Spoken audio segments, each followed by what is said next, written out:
నమస్తే welcome to TV 786 మైనార్టీల సంక్షేమమే మా లక్ష్యం.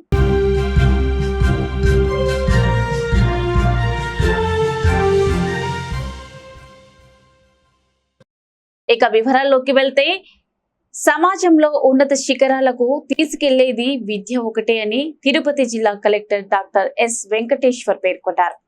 స్థానిక గిరిజన సంక్షేమ భవన్లో నిర్వహించిన ప్రపంచ ఆదివాసీ దినోత్సవ కార్యక్రమంలో ముఖ్య అతిథిగా పాల్గొన్నారు. ఈ సందర్భంగా కలెక్టర్ మాట్లాడుతూ ప్రపంచవ్యాప్తంగా గిరిజనులు అంటే ఒక ప్రత్యేక భావన ఉంటుందని, వారందరికీ కూడా ఒక ప్రత్యేకమైన కట్టుబాట్లు, ఆచారాలు, అలవాట్లు ఉంటాయని, ఇక్కడ ఉన్న వారందరికీ ఒక ప్రత్యేకత ఉంటుందని, మీరు చదువుకొని ఉన్నత శిఖరాలను అధిరోహించిన మీతో పాటు మీ సాంప్రదాయాలను, కట్టుబాట్లను ముందుకు తీసుకెళ్లాలన్నారు. మారుతున్న పరిస్థితుల్లో వేగవంతమైన ప్రపంచంలో అవన్నీ ఈనాటికి కూడా ఉన్నాయంటే విశేషమే అన్నారు. వ్యాధులు వచ్చినా మళ్ళీ గిరిజనులు ఎక్కువగా తినేటువంటి మనకి మిల్లెట్స్ కానీ అవే ఎక్కువ వాళ్ళు ప్రిస్క్రైబ్ చేస్తున్నారు.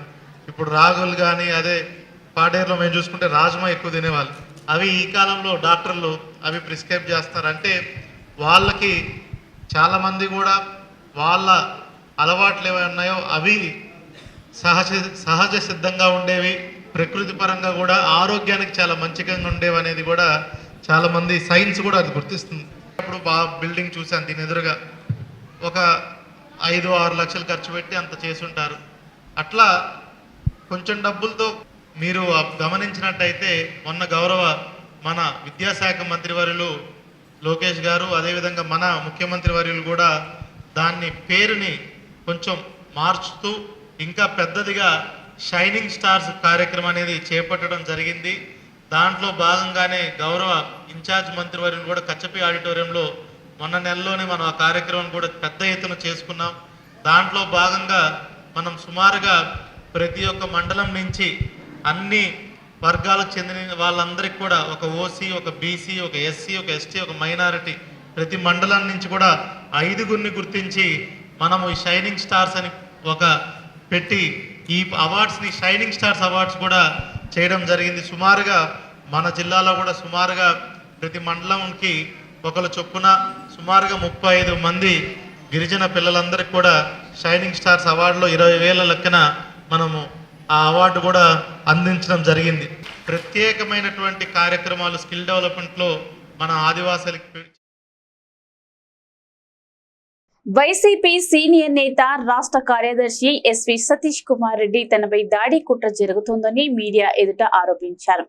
ఈ కుట్రకు మంత్రి Nara Lokesh Pulivendula TDP incharge BTech Ravi బాధ్యతల్ని వీరిపై సుమోటోగా కేసు నమోదు చేసి సిబిఐ విచారణ జరపాలని డిమాండ్ చేశారు. పులివెందుల పోలీసులు టీడీపీకి అనుకూలంగా పనిచేస్తున్నారని, తమపై వేధింపులు, హత్యాయత్నం జరుగుతుందని అన్నారు. తన భద్రత రాష్ట్ర ప్రభుత్వ భద్రతనేనని తెలిపారు. వైఎస్ వివేకానంద హత్య కేసుకు సంబంధించి ముఖ్యమంత్రి చంద్రబాబు నాయుడు సిగ్గు లేకుండా మాట్లాడుతున్నారని శాసన మండలి ప్రతిపక్ష నేత బొత్స సత్యనారాయణ ధ్వజమెత్తారు. వివేకానంద హత్య కేసులో లేనిపోని ఆరోపణలు చేసే బదులు ఆ కేసును సిబిఐతో విచారణ చేయించడానికి ఎందుకు వెనుకడుగు వేస్తున్నారని బొత్స నిలదీశారు. అసలు వివేక హత్య కేసు చంద్రబాబు హయాంలో జరిగిందని, మరి ఆ సమయంలో ఎందుకు సిబిఐకి అప్పగించలేదన్నారు. వైఎస్ జగన్ హయాంలో ఆ కేసును సిబిఐకి అప్పగించిన విషయాన్ని ఈ సందర్భంగా బొత్స గుర్తు చేశారు. విజయనగరం జిల్లా బొండపల్లి పోలీసులు తనిఖీలు నిర్వహించి 100 కిలోల గంజాయిని స్వాధీనం చేసుకున్నారు. 4 నిందితులను అదుపులోకి తీసుకున్నారు. పోలీసులకు పక్కా సమాచారం రావడంతో గొట్లాం బైపాస్ రోడ్ జంక్షన్ వద్ద తనిఖీలు చేశారు. ఒడిశా నుంచి తమిళనాడు వెళ్తున్న షిఫ్ట్ కారును తనిఖీ చేయగా అందులో గంజాయిని తరలిస్తున్నట్లు పోలీసులు గుర్తించారు. 2 నిందితుల్లో ఒకరిని అదుపులోకి తీసుకున్నారు. వారి వద్ద నుంచి 48 ప్యాకెట్లలో ఉన్న 100 కేజీల గంజాయిని స్వాధీనం చేసుకున్నారు. పట్టుబడిన నిందితుడు ఇచ్చిన సమాచారంతో మరో 3 పోలీసులు అరెస్టు చేశారు. 4 నిందితులను రిమాండ్ కు తరలించినట్లు జిల్లా ఎస్పీ బకుల్ జిందాల్ తెలిపారు. ప్రపంచ ఆదివాసీ దినోత్సవం సందర్భంగా బాపట్ల జిల్లా కలెక్టర్ కార్యాలయం వద్ద ఈటీసీ హాల్లో ఏర్పాటు చేసిన కార్యక్రమంలో ఎమ్మెల్యే నరేంద్ర వర్మ పాల్గొన్నారు. ఆదివాసుల సాంస్కృతిక జీవనాన్ని హక్కులను పరిరక్షించాలనే లక్ష్యంతో ఐక్యరాజ్య సమితి నిర్ణయంతో ప్రపంచ ఆదివాసీ దినోత్సవాన్ని ప్రపంచవ్యాప్తంగా ఆగస్టు 9న ప్రతి ఏటా జరుపుకుంటున్నామని, ప్రజల కోసం పోరాటాలు చేసే వాళ్ళు చరిత్రలో నిలిచిపోతారని, ఏకలవ్యుడు అల్లూరి వెన్నెలకంటి స్ఫూర్తితో ముందుకెళ్లాలని పిలుపునిచ్చారు. ప్రాచీన సంస్కృతి సాంప్రదాయాలకు నిడారంభరకు నిలువుంటుందిగా నిలిచే జీవన శైలి ఆదివాసుల సొంతమని, కూటమి ప్రభుత్వంలో ఆదివాసీల సంక్షేమం, వారి హక్కుల పరిరక్షణ కోసం నిత్యం కృషి చేస్తుందని, ఆదివాసీల జీవితాల్లో వెలుగులు నింపాలన్న లక్ష్యంతో ఆదివాసీల అభివృద్ధికి కూటమి ప్రభుత్వం చిత్తశుద్ధితో పనిచేస్తుందని తెలిపారు.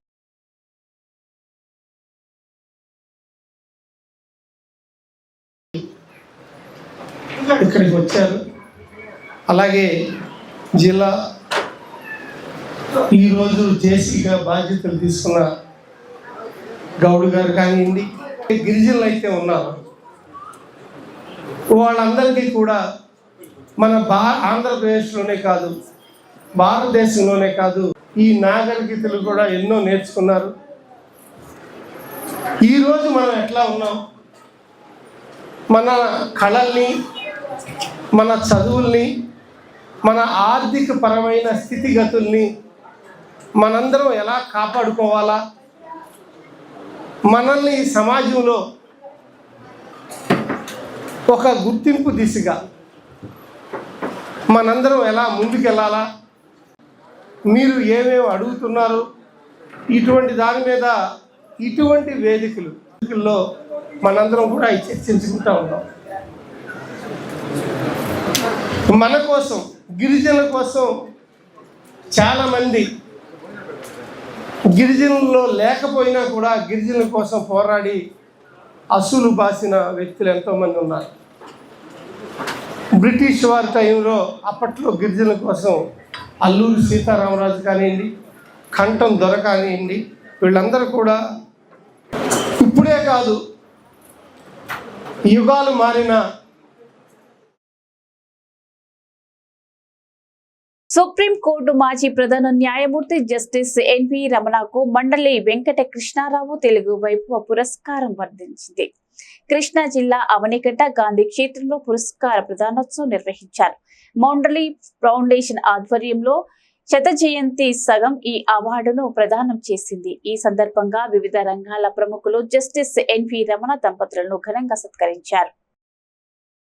నంద్యాల ఎంపీ బైరెడ్డి శబరి పులివెందుల జెడ్పీటీసీ ఎన్నికల ప్రచారంలో భాగంగా తుమ్మలపల్లె గ్రామంలో మాట్లాడుతూ, ఓటమి భయంతోనే ప్రతి పల్లెకు సాక్షి మీడియా వెహికల్స్ దింపారని ఆరోపించారు. పల్లెకు సాక్షి వాళ్లను ఛానల్ను దింపారని, వారిపై దాడి చేస్తారనే ఉద్దేశంతోనే టీడీపీపై చెడు ప్రభావం చూపుతుందని ఆమె అన్నారు. ఈ విషయంపై ఈసీ దృష్టికి తీసుకెళ్తానని ఎంపీ శబరి తెలిపారు. లాస్ట్ టైం చూసాం, సొంత చిన్నాననే హతమార్చింది. అట్లాగే ఈరోజు కూడా ఎక్కడో బయట వ్యక్తులు, పులివెందుల లోకల్ వాళ్ళను టచ్ కూడా చేయలేదు. ఎక్కడో నుంచి వచ్చిన వ్యక్తులు ఆ రోజు ఎమ్మెల్సీ గారు దెబ్బలు తగిలినాయి అని అన్నారు. ఎవరైనా దెబ్బలు తగిలితే ఎక్కడికి పోతారండి? గవర్నమెంట్ హాస్పిటల్ పోయి ఎమ్మెల్సీ ఫైల్ చేస్తారు. కానీ ఈయన ఎక్కడికి పోయినాడు? ఎవరి హాస్పిటల్కి పోయినాడు? గంగిరెడ్డి గారు, జగన్ గారి మామ వాళ్ళ హాస్పిటల్కి పోయినాడు. పోయి అక్కడే ఎంఆర్ఐ, అక్కడే ప్రెస్ వాళ్ళని పిలిపించుకొని అంత హంగామా చేసినారు. మరి నిజంగానే నెల్లూరు నగరం మద్రాస్ బస్టాండ్ లోని మురళీకృష్ణ హోటల్లో స్విగ్గీ డెలివరీ బాయ్ నాగరాజుపై హోటల్ సిబ్బంది దాడికి తెగబడ్డారు. ఆన్లైన్ ఆర్డర్ వివరాలకు సంబంధించి ప్రశ్నించినందుకు హోటల్ సిబ్బంది ముక్కుముడిగా నాగరాజుపై దాడి చేసిన ఘటన నెల్లూరు నగరంలో కలకలం రేపుతుంది. మద్రాసు బస్టాండ్ లో ప్రముఖ హోటల్ గా చెలామణి అవుతూ దశాబ్దాల చరిత్ర కలిగిన మురళీకృష్ణ హోటల్ వల్ల ఇప్పటికే ఆ ప్రాంతంలో విపరీతమైన ట్రాఫిక్ సమస్యలు నెలకొని ఉన్నాయి. ఓవైపు నగర ప్రజలు ట్రాఫిక్ సమస్యలను పట్టించుకొని పోలీసులు, నగర పాలక అధికారుల వల్ల ప్రజల నరకం చూస్తూ ఉన్నారు. మురళీకృష్ణ హోటల్ ఓ బ్రాండ్ గా మారిపోవడంతో ఆహారంలో బల్లులు వస్తున్నా పట్టించుకొని అధికారులు పైన పెట్టమని చెప్పారు. దాన్ని కొట్టారు. 7-8 మంది కొట్టారు. ముఖం పైన, ముక్కు పైన మొత్తం అడిగిన దానికి కొట్టారు. 7-8 ప్రభుత్వం ఆదివాసీల సమగ్ర అభ్యున్నతికి చిత్తశుద్ధితో కృషి చేస్తుందని రాష్ట్ర వ్యవసాయ శాఖ మంత్రి కింజరాపు అచ్చెన్నాయుడు అన్నారు. శ్రీకాకుళం పాతపట్నం వ్యవసాయ మార్కెట్ కమిటీ యార్డ్లో స్థానిక శాసనసభ్యులు మామిడి గోవిందరావు అధ్యక్షతన జరిగిన ప్రపంచ ఆదివాసీ దినోత్సవ వేడుకలకు ముఖ్య అతిథిగా పాల్గొన్నారు. ప్రపంచ ఆదివాసీ దినోత్సవ వేడుకలు ఘనంగా నిర్వహించారు. ఈ సందర్భంగా ఆయన మాట్లాడుతూ గిరిజనుల జీవన విధానం మార్చేందుకు విద్య, ఆరోగ్యంతో పాటు మౌలిక వసతులు కల్పించేందుకు 1983లో స్వర్గీయ నందమూరి తారక రామారావు ఐటీడీఏలను స్థాపించినట్లు గుర్తు చేశారు. అదేవిధంగా రాష్ట్ర ముఖ్యమంత్రి నారా చంద్రబాబు నాయుడు ఉత్తరాంధ్రలోని గిరిజనులు అధికంగా ఉండే పాడేరు ప్రాంతంలో గిరిజనుల మధ్య ప్రపంచ ఆదివాసీ దినోత్సవ వేడుకలను జరుపుకొని గిరిజనుల పైన ఉన్న మమకారాన్ని చాటి చెప్పారని అన్నారు.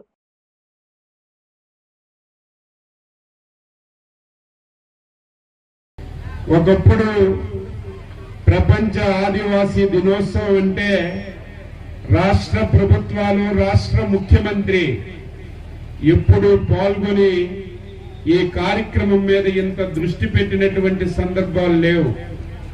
ఫస్ట్ టైం ఆంధ్రప్రదేశ్ ముఖ్యమంత్రిగా విభజన ఆంధ్రప్రదేశ్లో చంద్రబాబు నాయుడు గారు వచ్చిన తర్వాత దీని మీద ఫోకస్ చేయాలి.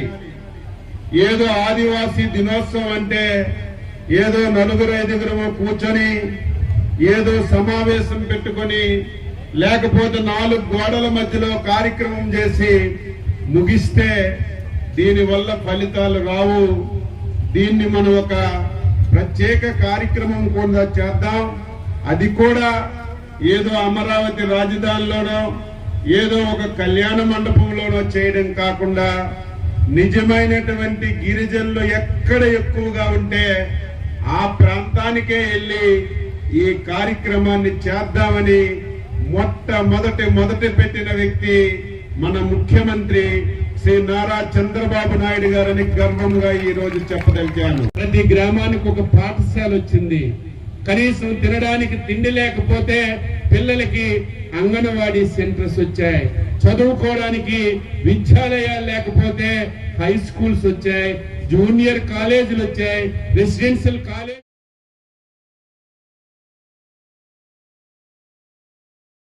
సో ఇవండి ఇవాల్టి బులెటిన్ న్యూస్. మరో బులెటిన్ లో మళ్ళీ కలుసుకుందాం. అంతవరకు చూస్తూనే ఉండండి టీవీ 786.